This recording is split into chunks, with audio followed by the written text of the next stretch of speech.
The silence in the archive hall was the kind that had weight, not the comfortable silence of a library at midday, warm and dust-moted and full of the small sounds of turning pages, but the silence of a place that had been forgotten deliberately, where the air itself seemed to hold its breath, as though afraid of what memories it might disturb if it moved too freely.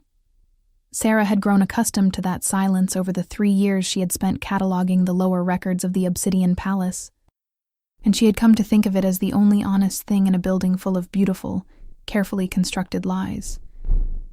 She was on her knees beside a collapsed shelf when she heard the sound. Not a footstep, not the creak of the ancient wooden door at the far end of the corridor.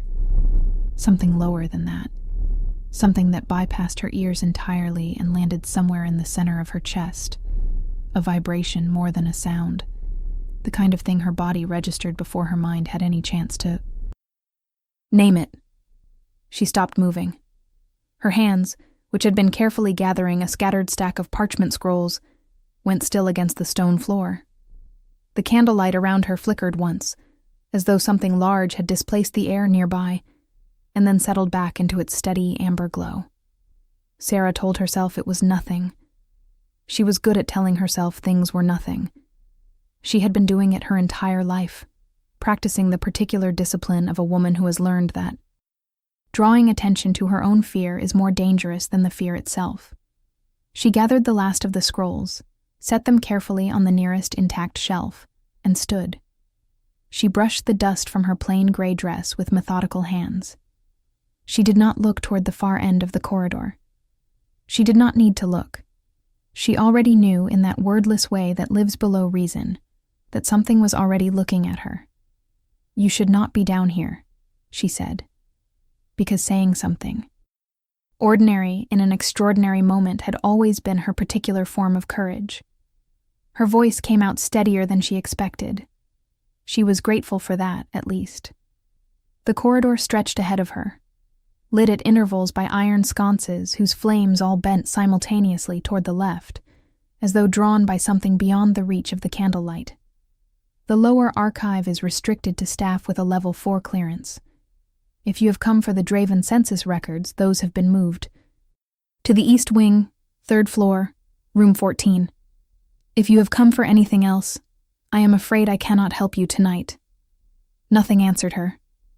And then the shadow at the end of the corridor moved. It was not a man's silhouette. That was the first thing she registered, and the information arrived with a strange, crystalline clarity, the way important truths sometimes do, without drama or distortion, simply present and undeniable. It was far too large for a man.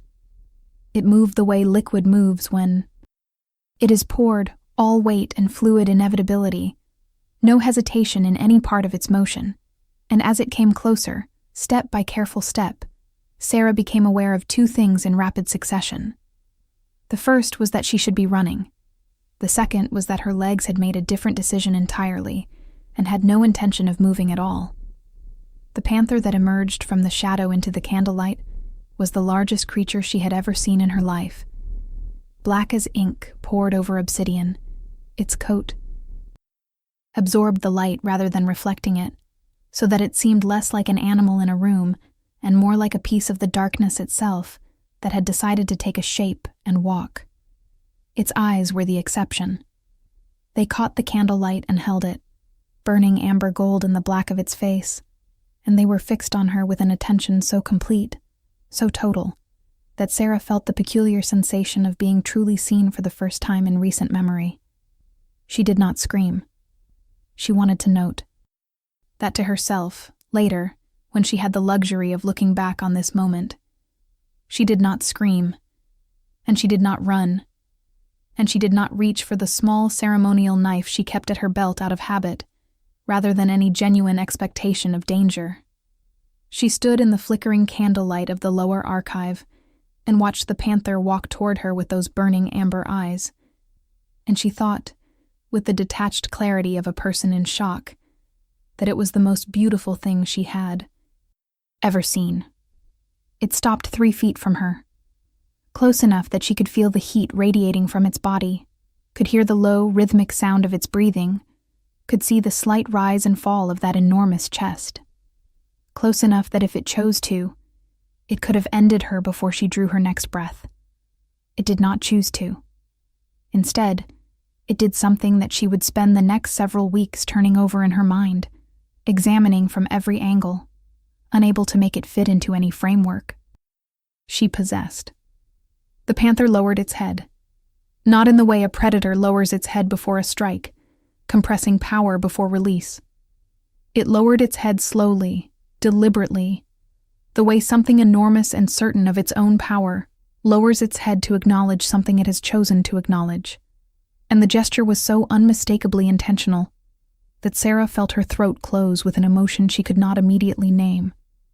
She raised her hand. She did not decide to do this. Her arm simply rose, the way a compass needle swings toward north, drawn by something it has no language to explain, and her fingers made contact with the panther's forehead, and the world went white. If you are enjoying this story, do not forget to leave a like and subscribe to the channel for more emotional stories like this one. She did not tell anyone what had happened in the lower archive. This was not a difficult decision. Sarah had spent enough years in the Obsidian Palace to understand the precise mechanics of how information moved through its halls, how a rumor became a story, became an accusation in the time it took for one person to whisper a thing into another person's ear. She was already barely tolerated here. The daughter of a minor counselor who had died in debt, kept on as archive staff out of what she suspected was a combination of institutional inertia and the fact that no one else wanted the job of cataloging records that were centuries old and written in 3 dead languages. She could not afford to be the woman who claimed to have encountered the king's famously uncontrollable panther aspect in the lower archive and survived. They would either think her a liar or think her something stranger than that. Neither option appealed to her. She went back to her quarters in the servants' wing, washed the archive dust from her hands, ate the modest supper that had been left outside her door, and sat for a long time by her small window looking out at the palace. Grounds without seeing them. Her right hand, the one that had touched the panther's forehead, felt different. Not painful. Not exactly warm. Simply aware, in a way that hands are not generally aware, as though it had received information through that contact that her mind had not yet been given permission to process. She pressed it flat against the cold stone of the windowsill and tried to remember everything she knew about the king. King Cale Draven was 34 years old and had held the throne for 8 years, since the death of his father under circumstances that were still discussed in careful, lowered voices in certain parts of the palace. He was 6 feet 4 inches of what the court ladies described in breathy, scandalized whispers as controlled devastation, a phrase Sarah had always found both ridiculous and accurate in the same measure, because she had seen him from a distance precisely twice, and both times had found herself understanding, despite her best efforts not to, why the phrase existed. He governed with a precision that bordered on the inhuman, which most people found terrifying and a small number found admirable, and he had not taken a mate in the 8 years of his reign despite the mounting political pressure to do so. His panther aspect, the dual nature that marked him as one of the rarest of the lichen bloodlines, a king who carried both wolf and panther in his lineage, had been considered under control until approximately 6 months ago, when something had changed, and the whispers in the servants' halls had begun. The panther did not obey him anymore. That was the whisper. That was the thing being said in careful, incomplete sentences behind hands and behind closed doors. The king could still shift, could still command the wolf aspect that formed the public, political face of his supernatural nature, but the panther was something older and wilder and less interested in political necessity, and it had begun to slip the bonds that kept it contained, disappearing from the warded chambers where the king retreated when the pressure of rulership became something that required the release of form, and reappearing hours later in places it should not have been able to access. 3 weeks ago, it had reportedly been found in the throne room at dawn, seated on the dais with every appearance of having been there all night, simply waiting. The palace mages had been called. The king had declined their help with what witnesses described as a controlled fury that was somehow more frightening than open anger. And now it had found her in the lower archive and bowed its head. Sarah pressed her forehead against the cold glass of her window and breathed slowly, and told herself, with the firm, practiced voice she used for self-instruction, that this was not about her. Animals behaved strangely sometimes, even supernatural animals of ancient and royal lineage. It did not mean anything. She was going to go to sleep, and in the morning she was going to go back to the archive and catalog the remaining records from the pre-Dravon era, and she was absolutely not going to think about amber gold eyes that had looked at her as though she were the only fixed point in a turning world. She was still thinking about it when she fell asleep. The morning brought Lady Isadora Vielle to the archive, which was the first warning Sarah should have taken seriously. Isadora never came to the archive. No one of her station came to the archive. The lower records were the domain of Dust and Silence and Sarah, and the occasional junior scholar who arrived with the specific narrow focus of someone looking for a single document and retreated the moment they had it, back to the inhabited, perfumed upper floors of the palace, where the air smelled of beeswax candles and political ambition, rather than of ancient parchment and stone.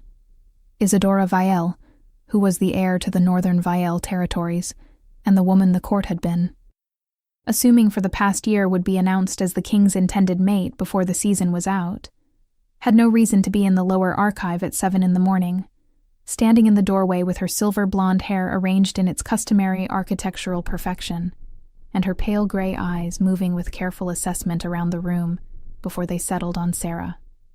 "You are the archivist," she said. It was not a question. It was the particular kind of statement that people make when they already know the answer, and are assessing whether you know that they know. "I am the assistant archivist," Sarah said, which was technically accurate, and also, she recognized dimly, a reflex of deflection so deeply ingrained she had done it without thinking. "The senior archivist, Master Coven, manages the upper collection.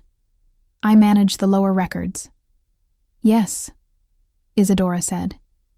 She moved into the room with the fluid precision of a woman who had been trained since childhood to move through spaces as though she owned them regardless of the legal reality. She wore deep blue today, a color that on anyone else would have looked cold, and on her looked deliberate, a statement. She stopped at the edge of Sarah's current workspace and looked at the spread of documents on the table with an expression that was too neutral to be casual. "I am told you have been cataloging the pre-convergence era records." Sarah kept her expression even. "I have been, yes. It is a large collection. Many of the documents had not been touched in over 2 centuries. She paused. "Is there something specific you are looking for? I can direct you to the index if you would like, or if there is a particular family line or event that you are researching. I may be able to narrow the search considerably." Isadora's gaze moved from the documents to Sarah's face, and Sarah had the distinct and uncomfortable sensation of being measured. "I am told," Isadora said, each word placed with deliberate care, "that there are records in this collection pertaining to the old bloodline classifications, the ones that predate the Dravon consolidation." "There are," Sarah said carefully. "And have you found anything of particular interest in those records?" The question was phrased casually. Everything about Isadora was phrased casually. Sarah, who had survived 3 years in this palace by becoming very good at hearing what was not being said, heard the sharpness underneath it like a blade wrapped in silk. "I have found a great deal of interesting material," Sarah said. "The pre-convergence bloodline records are extraordinarily detailed. The classification system they used was considerably more nuanced than what we use today." She met Isadora's eyes with the pleasant, unhelpful expression she had spent years perfecting. "Is there a specific bloodline you are interested in researching? I would be happy to assist." The two women looked at each other for a moment in the candlelit silence of the lower archive, and something passed between them that was not quite a conversation, but was unmistakably a declaration of some kind. And then Isadora smiled, which was more alarming than anything else she had done, and said, "I will let you know," and left. Sarah waited until her footsteps had faded entirely before she allowed herself to breathe properly. Then she turned back to her workbench and looked at the document she had, in fact, been studying for the past 2 weeks. The parchment was old enough that she handled it with preservation gloves, and the text was written in a dialect of the old tongue that had taken her the better part of a month to translate with any confidence. She had been treating her translation as a scholarly exercise, the kind of quiet intellectual pleasure that sustained her through the more tedious aspects of her work. She had not yet allowed herself to think seriously about what it might mean. The document was a bloodline classification record from the era before the Draven kings had consolidated power across the territories. It described, in the careful, systematic language of a scribe who believed in precision above all things, the characteristics of a lineage that had been thought lost, a lineage that carried both wolf and panther in its blood, not as alternating aspects, the way the Draven line did, father to son in a neat succession of either one or the other, but simultaneously, woven together at the root, both present in the same body at the same time. The record called this lineage the Sarah line, which had made her feel strange the first time she read it, a coincidence that she had firmly declined to find meaningful, and noted that it had last been documented 300 years before, at the time of the Great Purge that had preceded the Draven consolidation. The last entry in the record was a notation that the line had been extinguished. Sarah had, in the privacy of her own mind, begun to suspect that this was not entirely accurate. She was still thinking about this 3 hours later when the door at the far end of the corridor opened and the king of all Lycan territories walked into the lower archive. She knew it was him before she looked up. There was something about the quality of the air when he entered a space, a shift in pressure that she suspected had nothing to do with anything metaphysical and everything to do with the particular force of his presence, the way certain people carry authority in their bodies so completely that a room rearranges itself around them before anyone has consciously registered that they are there.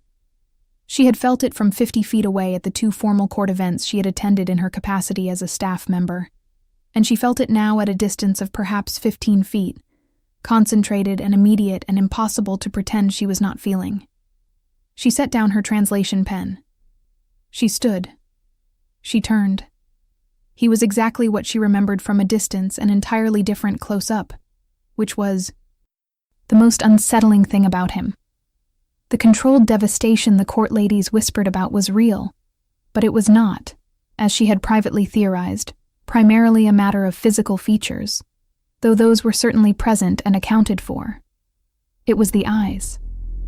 They were amber gold, the same color as the Panther's. She had known this, intellectually, in the abstract way she knew things from records and reports. She had not known it the way she knew it now, standing 8 feet away from him, while he looked at her with eyes that she had last seen in a black-furred face bent in what she could only call deference, and she felt something happen in her chest that she had absolutely no framework for, and filed, with considerable haste, under things to examine later when she was not currently being looked at by the king. "Your Majesty," she said, and executed the bow that was required of her. And when she straightened, she kept her expression precisely as neutral as it had been when Isadora had stood in this same spot 3 hours before, which cost her considerably more effort this time. "You are the archivist who manages the pre-convergence collection," he said. His voice was lower than she had expected, or perhaps she had simply never been close enough to hear it properly before. It carried the same quality as his presence, something measured and dense, like a river that has learned to move without showing how deep it runs. "Assistant archivist," she said, and then stopped. Herself, because she had done the deflection twice in one morning, and she was not going to make it a habit. "Yes, I manage the lower records."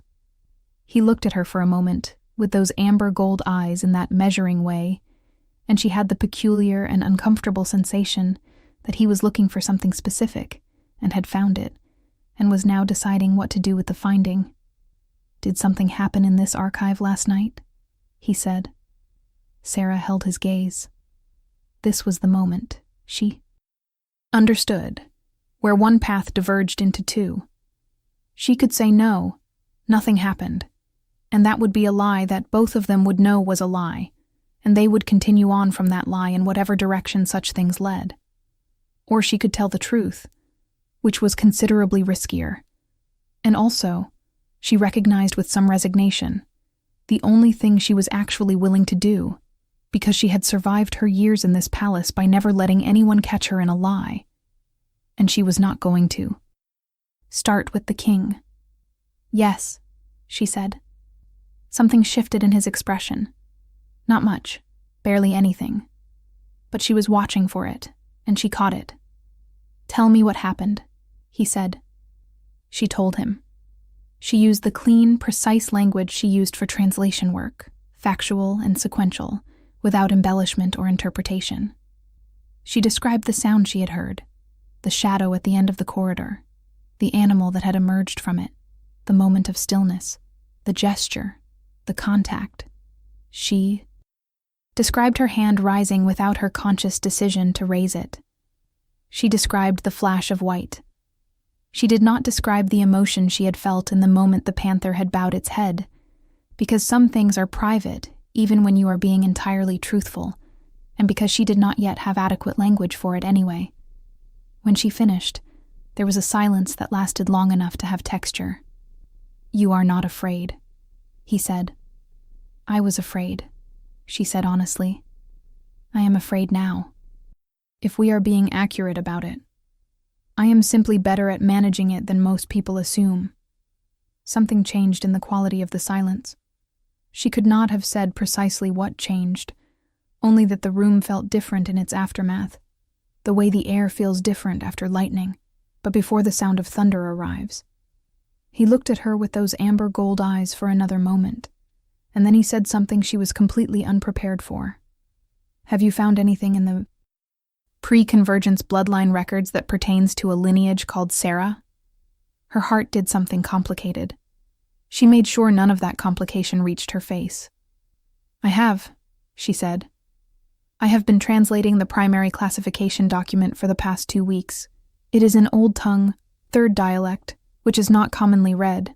I should have a complete translation within the week." "I need it sooner than that," he said. "I can have a preliminary translation by tomorrow morning," she said. He nodded once, the way people nod when they are already thinking past the thing they are nodding about.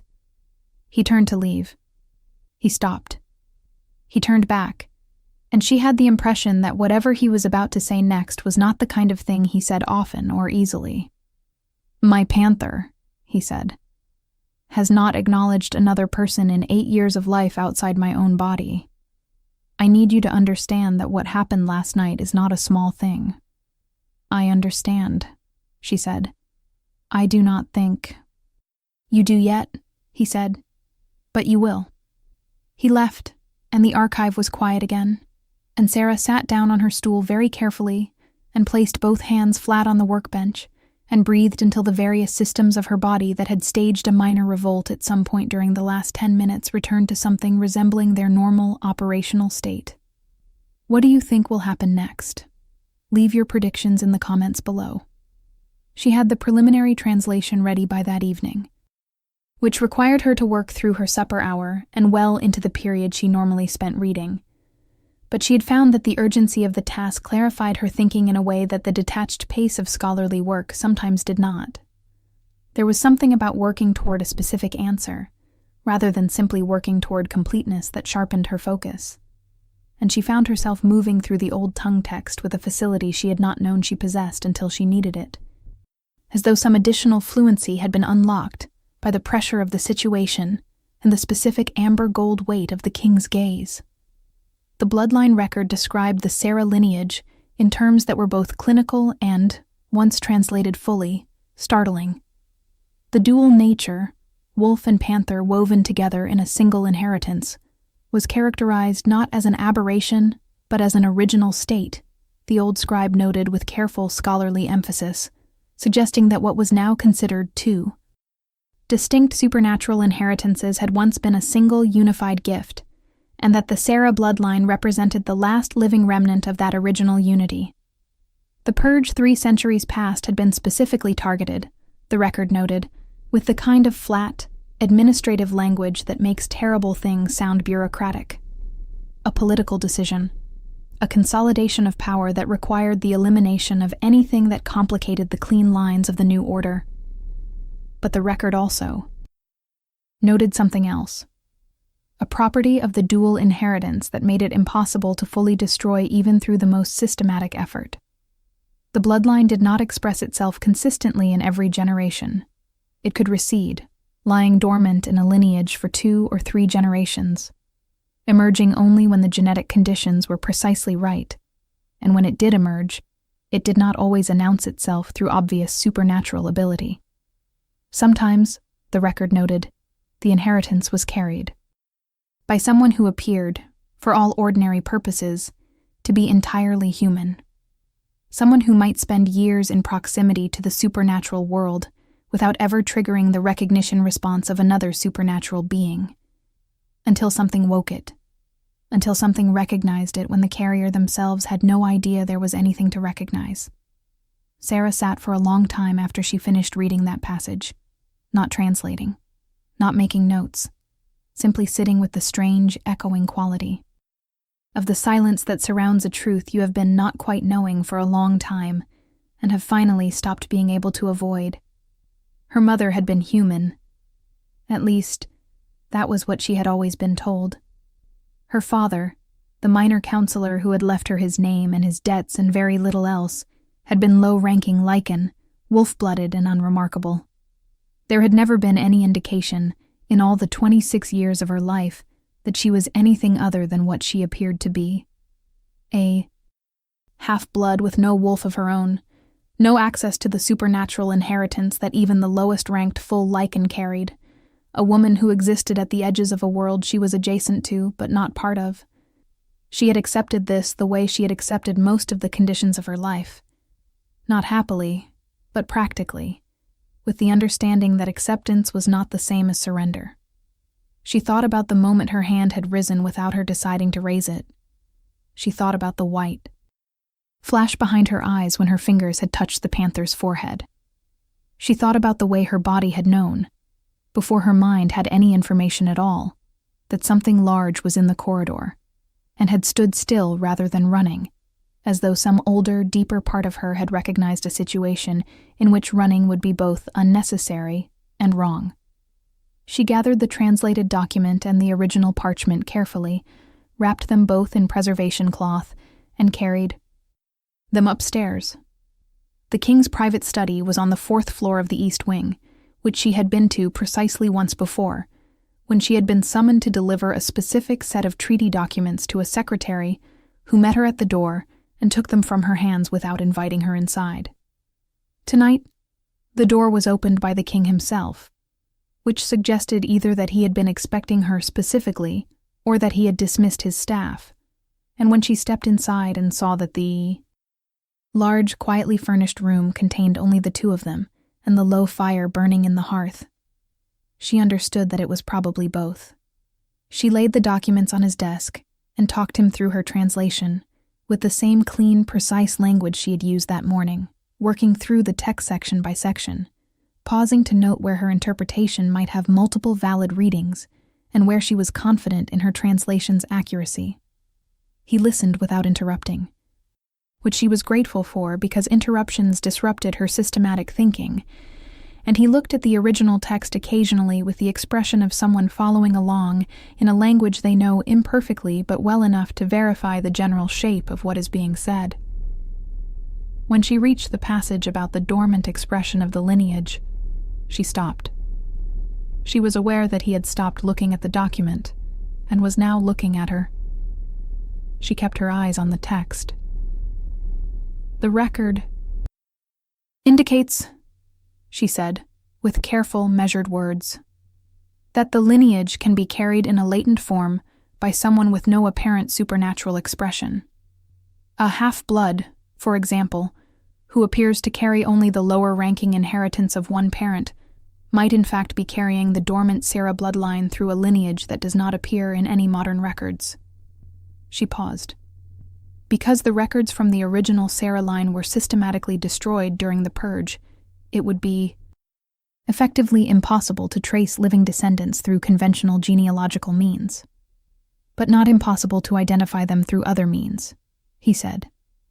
She looked up at him then, because there was no longer any productive pretense to maintain. Not impossible, she agreed. If another supernatural being with a connection to the old bloodlines were to encounter a dormant carrier, the recognition response would activate regardless of what the carrier believed about their own inheritance. She held his gaze. I assume that is what you came to tell me this morning, that your Panther recognized something. My Panther has not responded to any person since the first time I lost control of it, he said, and his voice was still that measured, dense thing. But there was something different underneath it now that she had not heard this morning, something she suspected he did not often allow to surface. It disappeared from the warded chambers 6 months ago, and has not permitted me to control its movements since. It goes where it chooses. It acknowledges nothing and no one. Until last night. Sarah set down the translation documents. She looked at the fire. She thought very carefully about what she was going to say next, because she was aware that she was standing in the king's private study late in the evening, with a revelation that had implications she was only beginning to fully understand, and the careful, self-protective part of her that had kept her alive and employed in this palace for 3 years was sending a very clear signal that this was a moment requiring extraordinary precision. Your Majesty, she said, if the bloodline record is accurate, and if your Panther's response to me is what the record would suggest it is, then what we are discussing is the possibility that I carry the Sarah inheritance in a dormant form. That is not a small thing. That is an extraordinary claim about my origins that I have no way to verify, and that would have considerable political implications if it were known. She paused. Considerable and immediate implications given the current political situation. She did not say Isadora's name. She did not need to. He was quiet for a moment. Isadora came to the archive today, he said. She did. What did she want? She asked about the pre-convergence bloodline records, Sarah said. She was careful not to be specific. I was careful not to give her anything specific, but she knew enough to ask, which means she has had access to information about what I have been researching, and she came in person to assess the situation herself. She looked at him steadily. She is very intelligent and very motivated.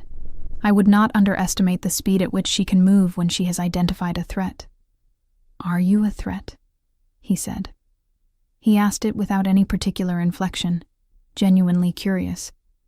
And she found that she liked him, suddenly and unexpectedly, for that quality, for the willingness to ask a thing directly, rather than circling it the way most powerful people circled things they wanted to know. I do not know yet, she said honestly. I think that depends considerably on what the bloodline record says about the ceremony of blood binding, which is the section I have not yet fully translated. She met his eyes. I think I need to finish that translation as quickly as possible. I agree, he said. I think you should do it here, where the document is secure and where I can be available if questions arise. It was the most careful, politically neutral way she had ever heard anyone suggest that she should not leave his immediate vicinity, and she recognized, with something that was not quite amusement and not quite anything else she could name, that this was probably as close as a king came to saying something openly protective, and she appreciated the effort, even as she noted the way her own response to it complicated her previously simple view of her own situation. She stayed. She translated. The ceremony of blood binding, as described in the ancient record, was a ritual performed once per generation at the turning of the midwinter moon, in which the true mate of the ruling king would be revealed through the convergence of blood and ancient power in a way that bypassed all human decision and political negotiation entirely. The ceremony required the presence of all eligible females in the court, and worked through a process of elimination that the old scribe described with calm and slightly alarming precision. Each woman who participated would offer a drop of blood to the sacred vessel, and the vessel would respond to each offering with either silence or recognition. And if recognition came, it would come in a form that was impossible to misinterpret and impossible to dispute, because the old magic that governed it had been designed specifically to prevent the kind of political manipulation that had apparently been a recurring problem even in the era before the Draven consolidation. The record noted, in its final section, that the ceremony was particularly significant for bloodlines that carried a dual inheritance, because in such cases, the recognition was not merely acknowledged by the vessel, but amplified through the supernatural nature of the lineage itself, creating a manifestation of the dormant inheritance that could not be hidden or explained away. Sarah stared at that last passage for a long time. Then she looked at the date notation at the top of the page that indicated when the next ceremony was scheduled according to the old calendar. Then she looked at the calendar on the king's desk. "Your Majesty," she said very carefully, "when is the midwinter gathering?" 3 weeks from tomorrow," he said, without looking up from the correspondence he had been working through while she translated. "The blood-binding ceremony," she said. "Has it been scheduled for this gathering?" He did look up then. His amber gold eyes met hers across the width of the desk, and in them she saw something that told her he had already known, before she asked, exactly what the translation was going to reveal. "It was announced last month," he said. "Isadora requested it formally, through the council. She has been preparing for it for some time." The political architecture of what was happening assembled itself in Sarah's mind with the cold, clear speed of a structure she had already been building piece by piece without realizing she was building it. Isadora had known about the bloodline record. Isadora had known or suspected that something in the lower archive had information relevant to the ceremony. Isadora had come personally to assess how much the assistant archivist had discovered and whether she could be contained or neutralized before the ceremony took place. And Isadora had requested the ceremony herself, which meant either that she was supremely confident in its outcome, or that she had found a way to influence it, or both. "The record says the ceremony cannot be manipulated," Sarah said slowly. "Records say many things," the king replied. "What I know about Isadora Vielle is that she does not request things she does not believe she can control." They looked at each other in the firelight, the king and the assistant archivist. And Sarah thought about the panther bowing its head in the candlelit corridor, and about her hand rising without her decision, and about the white flash that had felt less like a shock and more like something opening. And she thought that whatever was coming was already in motion and had been for longer than either of them had realized. "I need to finish the translation," she said. "Yes," he said. "You do." She was still there when the palace clock struck 3 in the morning, and she did not notice. The next 2 weeks had a quality she would later describe to herself as the texture of held breath. The palace moved through its normal rhythms of court function and political maneuvering and seasonal preparation for the midwinter gathering. And on the surface nothing had changed, and beneath the surface everything had.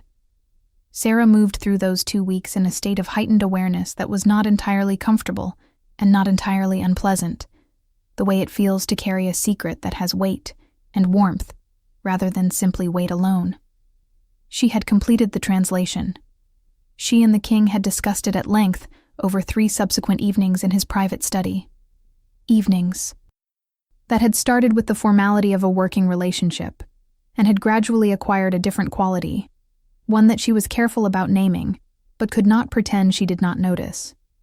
He was rigorous and precise in his thinking, which she found unexpectedly companionable, because she was those things too, and most people found it exhausting. He did not simplify his language when he spoke to her, which she noticed because she was accustomed to people simplifying their language for her and had learned not to mind it too much. He listened to her interpretations with genuine attention, rather than the performative attention of someone waiting for her to finish so they could speak. He was also, she had discovered, funnier than she expected, in the very dry, very quiet way of someone who has spent years in the company of people who take themselves seriously and has developed humor as a private survival mechanism. She had laughed, genuinely and unexpectedly, at something he said on the, third evening, and the surprise on his face at the sound of it was almost immediately replaced by something else, something warmer and more complicated, and she had looked back down at her translation work with the focused attention of someone who needs very badly to be looking at something other than what they are actually thinking about. The Panther came again on the 9th day. She was alone in the archive, as she almost always was, and it did not come from the shadows this time, but through the door, which had opened with the confidence of something that has decided a door is not an obstacle, and it settled in the far corner of the room with the particular quality of presence that very large, very certain things have, and simply stayed there while she worked. She told herself she did not feel immediately and irrationally safer. She was not entirely successful. "You cannot keep coming here," she told it without looking up from her work, because it seemed important to maintain some form of professional decorum, even when speaking to a supernatural panther of royal lineage. "People will notice. People are already noticing things they should not be noticing, and I would prefer not to add to the list of evidence currently being assembled by individuals with hostile intentions." The panther made a sound that was not quite a purr and not quite a growl, and was entirely too expressive for an animal that was supposedly operating on instinct rather than comprehension. "I know," she said, which surprised her, because she had not known she was going to say it until she did, and it was unclear what she knew exactly, except that something had shifted in her understanding of her own situation, in a way that was no longer deniable, and she thought the panther knew what she meant better than she did. "I know. But we have 3 weeks, and I need to think very carefully about what I'm going to do about it. And I cannot do that if you are sitting in the corner looking at me with those eyes."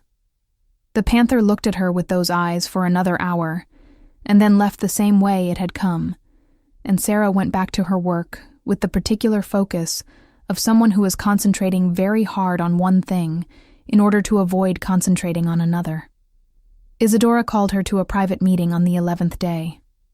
The summons came in the form of a written note, impeccably worded in the formal court style, requesting the pleasure of Sarah's company for afternoon tea in the Lady Vielle's private receiving room, and it was so perfectly constructed as to be impossible to decline without constituting a political offense that Sarah would not be able to afford. She went. Isadora's receiving room was everything the lower archive was not. Warm, light, furnished with the kind of beautiful objects that announce their expense without advertising it. It smelled of fresh flowers and a particular perfume that Sarah suspected was calibrated as precisely as everything else about Isadora. The lady herself was seated near the window, dressed in a warm ivory that managed to look both understated and magnificent, and she received Sarah with a warmth that was also, beneath its surface, calibrated to the last degree. "Sit down, please," Isadora said, and her voice was the trained warmth of someone who has learned to make people feel welcomed, precisely long enough to be useful. "I hope the walk-up was not too tiring. I understand you have been keeping rather long hours in the archive." "Research does not always accommodate convenient scheduling," Sarah said pleasantly, and sat, and accepted the tea that was offered, and settled into the careful, precise attention that had kept her employed and unremarkable in this palace for 3 years. They talked, for the first 20 minutes, about nothing that mattered. The preparations for the midwinter gathering, the expected guest list, the weather, which had turned cold early this year. Isadora was accomplished at this. The generation of warmth and ease through the careful accumulation of small, inconsequential exchanges, and Sarah let it happen and waited for the moment when the architecture shifted, as she knew it would, because Isadora had not invited her here for tea. "I wanted to speak with you," Isadora said, when the tea had been poured twice and the pleasantries had run their natural course, "about the blood-binding ceremony." She set down her cup and looked at Sarah with those pale gray eyes that were suddenly Entirely direct. I know that you have been translating the original documentation. I imagine, given your obvious intelligence, that you have drawn certain conclusions from what you found. I have translated a historical document, Sarah said carefully. The conclusions I draw are scholarly in nature. Of course, Isadora said. She smiled, and it was a beautiful smile, and it did not reach her eyes at all. I wanted to offer you something, a choice, presented in advance, before things become complicated. She paused, letting the pause do work. The ceremony will take place, and its outcome is not in doubt. The Vielle bloodline has participated in the court for generations, and our position here is a matter of history and record and considerable institutional weight. Whatever the ancient texts suggest about dormant bloodlines and recognition responses, what matters at the level of political reality is documentation and standing and the support of the council, none of which are things that an assistant archivist with an undocumented lineage has access to. Another pause. What I am offering you is the opportunity to step back from a situation that will cause you harm. I am offering it because I believe you are an intelligent woman who deserves the opportunity to make a wise decision before events make it for you. Sarah held Isadora's gaze and thought about all the things she could say, and about the careful, self-protective discipline that had governed her choices for so many years, and about the panther bowing its head in the candlelight, and about her own hand rising without her permission toward something that had already known her name. "Thank you for the tea," she said. "It was lovely." She left and did not look back, and went directly to the king's study and told him everything. He listened without interrupting, as he always did, and when she finished, there was a silence that was different from the silences that had preceded it, heavier and more directed, and when he spoke, his voice had a quality she had not heard in it before, something that was not quite anger because it was too controlled for that, but was anger's more dangerous cousin. "She threatened you," he said. "She offered me a choice," Sarah said. "She was very polite about it." "She threatened you," he said again, and it was not a question this time. Sarah looked at him and decided that this was the moment, if there was going to be one, for the precision she had promised herself in the archive 11 days ago, when she had first understood what was happening. "Your Majesty," she said, "I need to ask you something directly, and I need you to answer me directly, because I cannot make a wise decision about the next 3 weeks without knowing the answer." "Ask," he said. "What does the blood-binding ceremony mean for you, personally, as opposed to politically? Because those are 2 different questions, and they have 2 different answers. And I have been treating them as one question, and I think that has been a mistake." He was quiet for a moment, and she watched him consider the question with the same focused attention he brought to everything. And she thought that she had never seen a powerful person consider a personal question carefully before answering it, and that she found the quality more disarming than almost anything else about him. "Politically," he said, "the ceremony is a mechanism that the council has been using to pressure me toward a formal mating. Choice for 2 years. Isadora's request for it this season was partly strategic, designed to force my hand in a public forum where refusal becomes impossible." He paused. "Personally, I believe the ceremony does what the old record says it does. I believe the old magic is real. I believe my panther has been trying to tell me something for 6 months that I was not willing to hear, because what it was telling me complicated everything I had arranged carefully and deliberately over 8 years of governance, and I am not a man who finds it easy to accept complication." He stopped. He looked at her. "And I believe," he said more quietly, "that the reason my panther has not been controllable since the night it first caught your scent from 3 floors above the archive, which is when this began, is that it has considerably less patience with political necessity than I do, and it was not willing to wait for me to figure out what it had already figured out the moment it found you. If you want to see how this story ends, make sure you are subscribed with notifications on, Sarah sat with that for a moment. She was aware that her heart was doing something that was medically speaking quite dramatic, and she was aware that her expression had probably changed in ways she was no longer fully controlling. And she was aware that 3 years of careful invisibility were in the process of becoming something else entirely. Not disappearing, but transforming. The way things transform when they stop being strategies and start being choices. "I think," she said, "that I need to tell you what I found in the final section of the translation. The part about what happens when a dormant Sarah bloodline activates during the ceremony." "Tell me," he said. "It does not activate quietly," she said. "The record is quite specific about that. The old magic does not simply indicate recognition in such a case. It responds. It responds to the dual inheritance in the carrier, in a way that is, according to the scribe, both unmistakable and permanent. And the word he uses in the old tongue is one that I spent 3 days verifying, because I wanted to be certain I was reading it correctly." She met his eyes. "The word means awakening. Not recognition. Awakening." The silence that followed was the longest one yet. She watched him process this, watched the precise, careful machinery of his thinking work through the implications. And then she watched something else happen in his expression.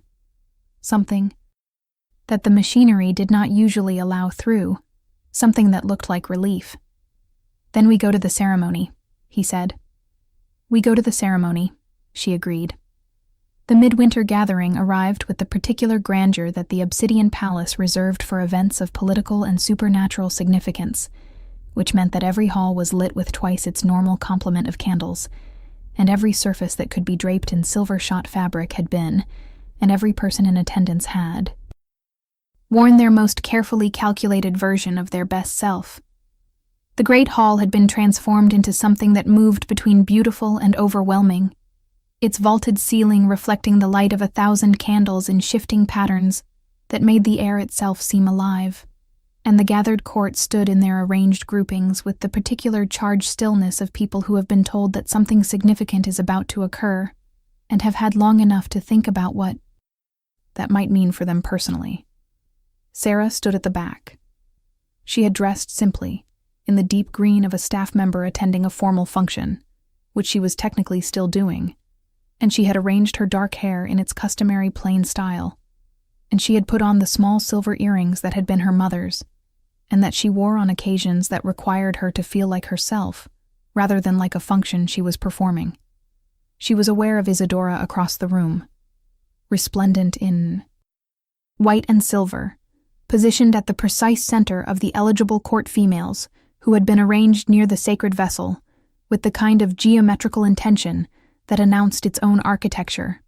She was aware of various members of the council in their formal positions, watching everything with the assessment of people who have invested their political futures in specific outcomes.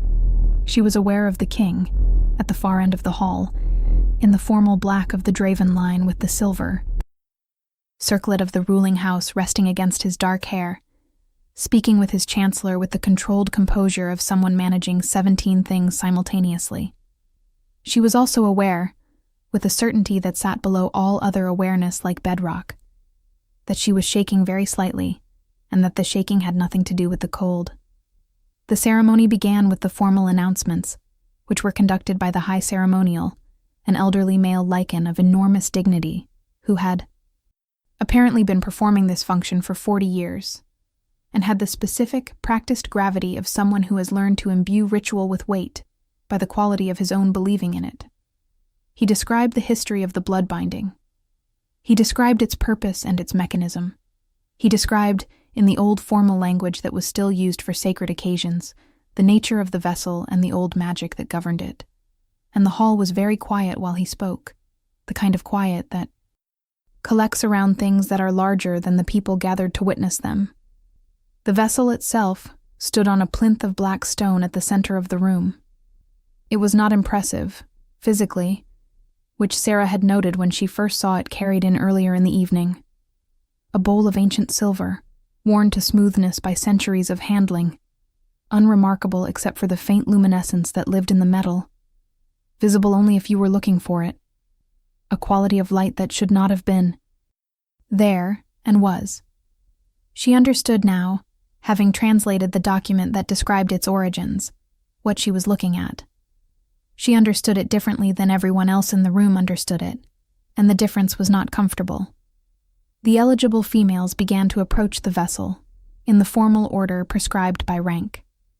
Isadora was positioned to go last, a choice that Sarah recognized as strategic, because going last meant that if the vessel had not responded to anyone before her, the weight of accumulated silence would make her own moment more significant, and if it had responded to someone else, she would have had time to observe and potentially intervene. Each woman approached. Each woman made the small, ritual cut on her palm with the ceremonial knife. Each woman let the blood fall to the vessel. The vessel received each offering with silence, and the silence accumulated in the hall, and the air grew heavier with the weight of it, and Sarah watched from the back of the room and did not breathe. Isadora approached the vessel last. She was perfectly composed, perfectly graceful, perfectly everything that 3 decades of preparation had made her, and she made the cut with the clean precision of someone who has practiced it, and she held her palm over the vessel, and her blood fell. The vessel was silent. The silence that followed was different from all the previous silences.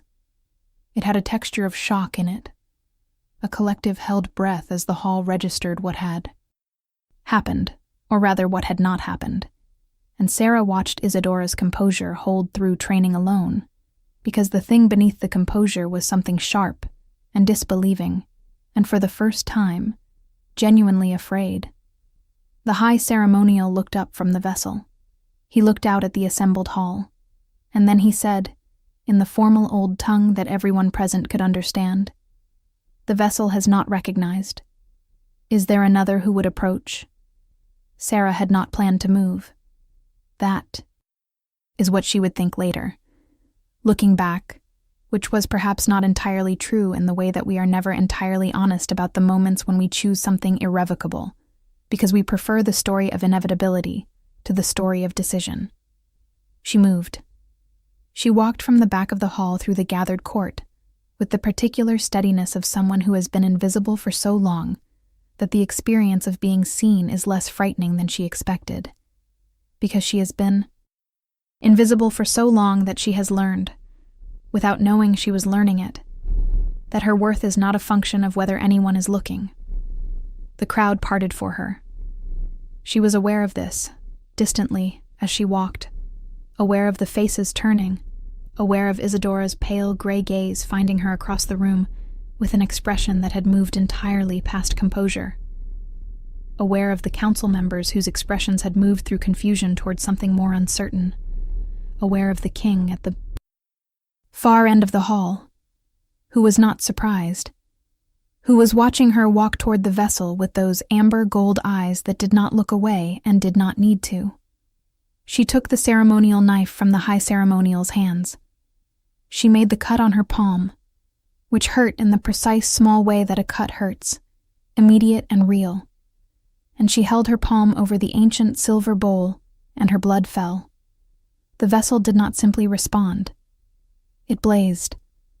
Silver-white light poured from it in a column that reached the vaulted ceiling, and the hall filled with a sound that was not a sound but a vibration, ancient and resonant, the kind of thing that lives in the bones rather than the ears, and the warmth that Sarah felt moving up her arm from her bleeding palm was not warmth as she had known it before. Not the warmth of fire or sunlight, but the warmth of something waking up that had been asleep for a very long time, and was finding, as it opened its eyes, that everything was exactly as it had expected. She heard the gasps. She heard the hall breaking open around her. She was aware, distantly, of the light that was coming from her own hands, from her own skin, which was a startling development she had not entirely anticipated despite the translation being quite clear about it, silver white and warm and spreading up her arms in slow pulsing waves that moved with her heartbeat. She was aware of the panther that had appeared from somewhere at the edges of the room, padding through the stunned crowd without touching anyone, making directly for her with the same calm, inevitable movement it had made through the lower archive corridor weeks ago, and of the way the crowd parted for it with a speed and totality that was almost graceful. The panther stopped beside her. It was so close that she could feel its warmth against her side, and it pressed its enormous head against her hip with the same quiet, certain gesture it had used in the archive, and the light that was moving through. Her responded to the contact, brightening and then settling, the way something excited settles when it has been confirmed, when it has been told yes. This is correct. This is where you are supposed to be. She looked up. The king was walking toward her through the hall, and the court was parting for him too, and his amber gold eyes were on her face with an expression that was nothing like his public composure, and everything like the man she had sat across a desk from for 3 weeks of evenings, that had quietly, without her permission, become the best part of her understanding of herself. He stopped in front of her. The panther sat between them, tall enough that its head was nearly level with Sarah's chest, and it looked from one to the other with the satisfaction of someone who has been trying to explain something for 6 months and has finally been understood. The light from the vessel was still present, quieter now, a steady luminescence that touched everything in the hall with the quality of the old magic acknowledging itself. "Your Majesty," she said, and her voice was steady, which she was grateful for, because the rest of her was not. "Sarah," he said, and it was the first time he had used her name without the formal title that preceded it in all their evenings of translation work.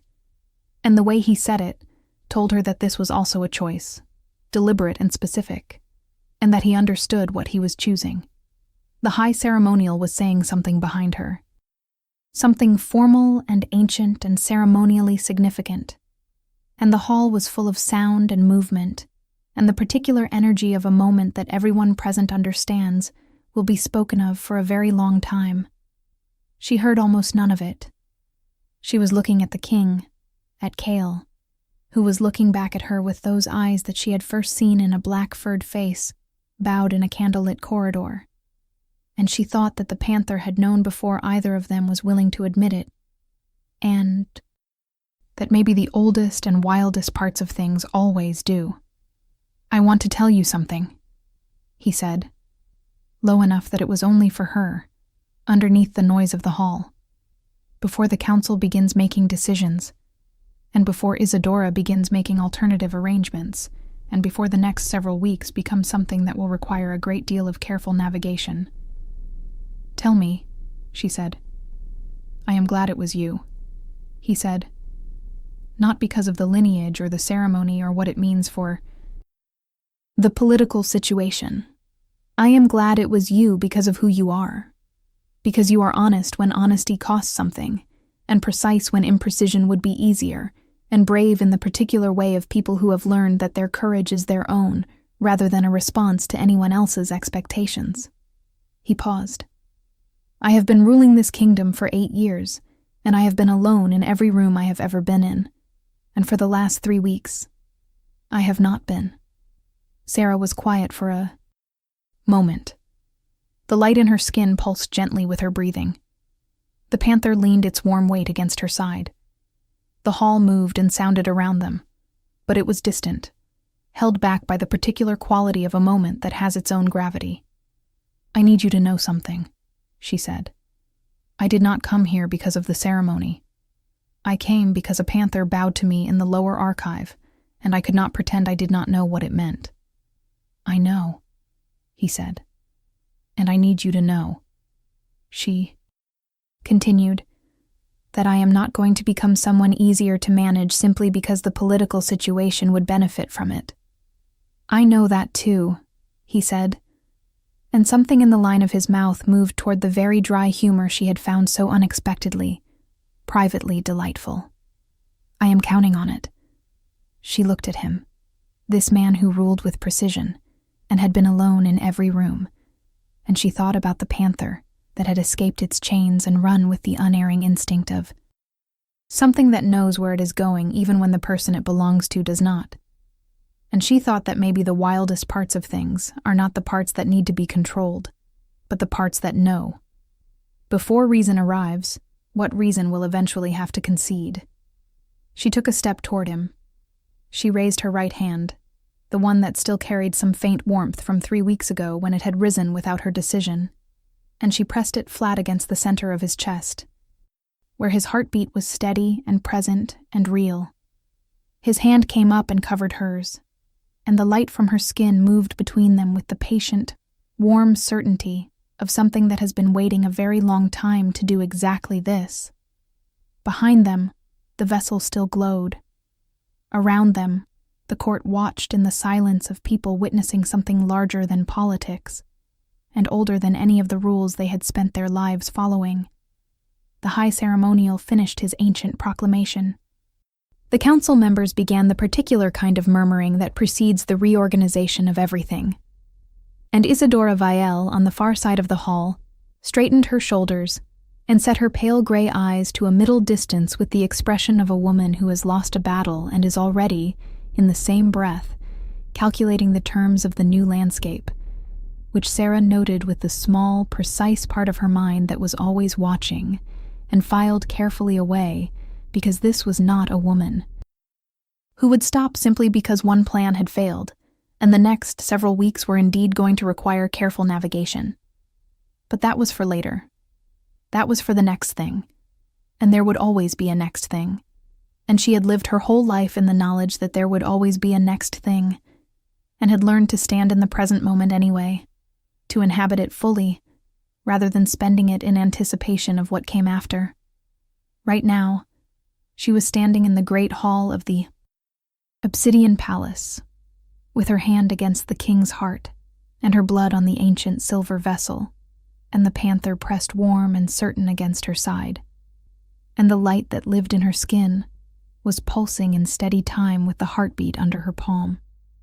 And the old magic was quiet and present and content, the way things are content when they have finally accomplished what they set out to do. And Sarah, who had spent 3 years cataloging records that no one read, who had made herself invisible in a world that was not built for her, who had stood alone in a candlelit corridor and refused to run from something the whole world would have told her to run from, was something she had not been in longer than she could easily remember. She was found, not by the ceremony, not by the politics or the prophecy, or the ancient magic of bloodlines that survived their own extinction through patience and silence, and the willingness of ordinary people to carry something extraordinary without knowing what they were carrying. She had been found by an animal that did not know how to lie, that had escaped its chains and run with the whole compass of its ancient nature pointing true, and had stopped in a candle-lit archive and bowed its head to a woman who had not run, and she thought that this was the truest version of how the most important things happen, not in ceremony, not in proclamation. In a quiet room, in the dark, with the oldest and most honest part of something finding its way to the one place it needed to be. She breathed. The panther breathed. The king's heart beat under her hand, and the midwinter light in the great hall of the Obsidian Palace was warm and steady, and entirely, finally, real. If this story touched your heart, share it with someone who loves epic romance. Tell me in the comments, did you see this ending coming?